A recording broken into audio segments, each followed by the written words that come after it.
अस्सलाम वालेकुम अज़ीज़ तलबा। आज हमारा टॉपिक है माइटोकॉन्ड्रिया। माइटोकॉन्ड्रिया जिसका वाहिद माइटोकॉन्ड्रियन है, ये एक डबल मेम्ब्रेन में लिपटी साख्त है जो कि सिर्फ यूकेरियोट्स में पाई जाती है, यानी यूकेरियोटिक सेल में पाई जाती है।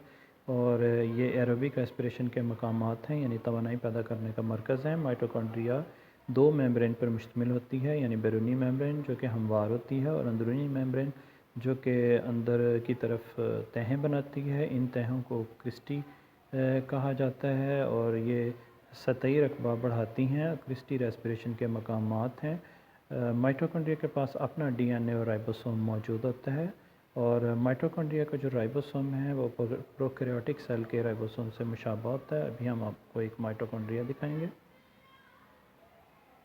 ये देखें, ये माइटोकॉन्ड्रिया है और ये दो मेम्ब्रेन पर मुश्तमिल है, बैरूनी मेम्ब्रेन और अंदरूनी मेम्ब्रेन। अंदरूनी मेम्ब्रेन देखें तहें बना रही हैं, इन तहों को क्रिस्टा कहते हैं और इन तहों के अंदरूनी साइड पर मैट्रिक्स है। इस मैट्रिक्स के अंदर माइटोकॉन्ड्रिया का डीएनए और राइबोसोम मौजूद होते हैं। उम्मीद है आज का टॉपिक आपको अच्छे से समझ आ गया होगा। अपना ख्याल रखिएगा। खुदा हाफिज़।